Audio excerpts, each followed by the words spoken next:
নারী বিষয়ক সংস্কার কমিশনের কোরআন বিরোধী প্রতিবেদন ও কমিশন বাতিল সহ 4 দফা দাবি আদায়ে আগামী 3 মে সোহরাওয়ার্দী উদ্যানে মহাসমাবেশ সফল করার লক্ষ্যে বিক্ষোভ সমাবেশ ও গণমিছিল এবং রাউজানে সন্ত্রাসী খুন মারামারি অপরাধ প্রতিরোধ এবং নিরাপদ রাউজান গড়ার লক্ষ্যে পদযাত্রা ও গণসমাবেশ অনুষ্ঠিত হয়েছে।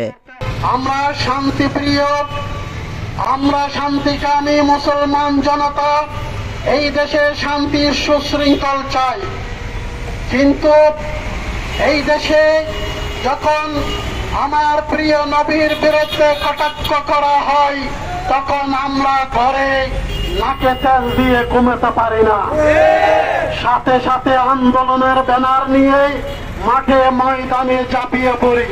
শুক্রবার বিকেলে হেফাজতের যুগ্ম সম্পাদক মোহাম্মদ মহিউদ্দিন ও ধর্ম বিষয়ক সম্পাদক হাফেজ মাওলানা সোয়েব সিদ্দিকীর যৌথ সঞ্চালনায় প্রধান অতিথির বক্তব্য রাখেন উপজেলা হেফাজতের সভাপতি মাওলানা KM আলমগীর মাসউদ আরবনগরী।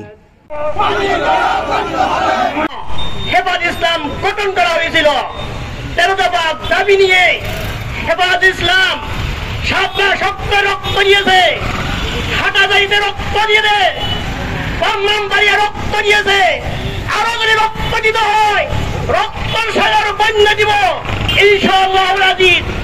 কোরআন সুন্নাহ বিরোধী কোন আইন এই দেশে প্রয়োগ করতে দেওয়া হবে না। বলতে চাই, আপনি যদি এই নারী নীতি আইন যদি ক্যান্সেল না করেন আবার স্বাধীনতার গায়ে হবে ইনশাআল্লাহ, আবার রক্ত দেবে ইনশাআল্লাহ। নারী নীতি মেলা কায়েম করতে পারবো না। উপজেলা হেফাজতের সহ সভাপতি মোহাম্মদ আব্দুল হামিদের সভাপতিত্বে বিশেষ অতিথির বক্তব্য রাখেন হেফাজতের সাধারণ সম্পাদক মাওলানা মোহাম্মদ শফিউল আলম।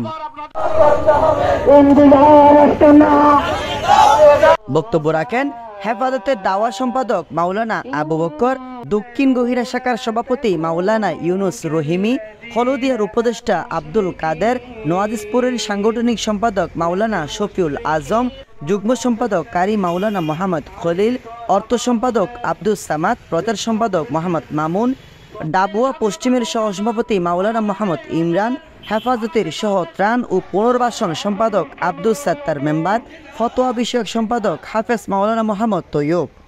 দেখতে পাই এদের চাটুকাররা এখনো বসে নাই, গুটি কয়েক নাস্তিক মুরতাদকে খুশি করবার জন্য, তাদেরকে আন্তরিকভাবে খুশি করবার জন্য, বিশ্বব্যাপী তাদের মান মর্যাদাকে উত্তীর্ণ করবার জন্য নিজের পরিচয়টা আমাদের লজ্জাবোধ হয়। সম্মানিত উপস্থিতি, আমরা বিশেষ করে আমাদের প্রশাসনিক ভাবে আমরা আবেদন জানাবো, আমরা প্রশাসনরা আরেকটু সচেতন হই। এই পর্যন্ত প্রায় 12 জন খুন হয়েছে। যদি কেউ যদি অপরাধ করে থাকে এটা আইন আদালতের মাধ্যমে বিচার করা হোক, কিন্তু মানুষকে অন্যায়ভাবে হত্যা করবে এটা কিন্তু আমরা সহ্য করব না। উপস্থিত ছিলেন মাওলানা মোহাম্মদ নুরুসফা, মাওলানা আইয়ুব আরবনগরী, আতিকুল্লাহ চৌধুরী, দিল মোহাম্মদ, হাফেজ মোহাম্মদ ইলিয়াস, মোহাম্মদ ইমরান, মোহাম্মদ সোয়াইব, মাওলানা মোহাম্মদ হাবিবুল্লাহ, হাফেজ মোহাম্মদ সাইফুল্লাহ প্রমুখ। প্রদান করতেছি আপনারা এই 92% মুসলমানের দেশে নাস্তিকবাদী, কৃষিবাদী এই সমস্ত আইন বাস্তবায়নের লক্ষ্যে যেই স্টিম রোলার বাংলাদেশের মধ্যে চালিয়ে যাচ্ছেন। Desk news, Ismail TV, Raozan, Chattogram. আল্লাহ তুমি তাদেরকে রাষ্ট্রীয় ক্ষমতায় তাদেরকে বসিয়ে দেন।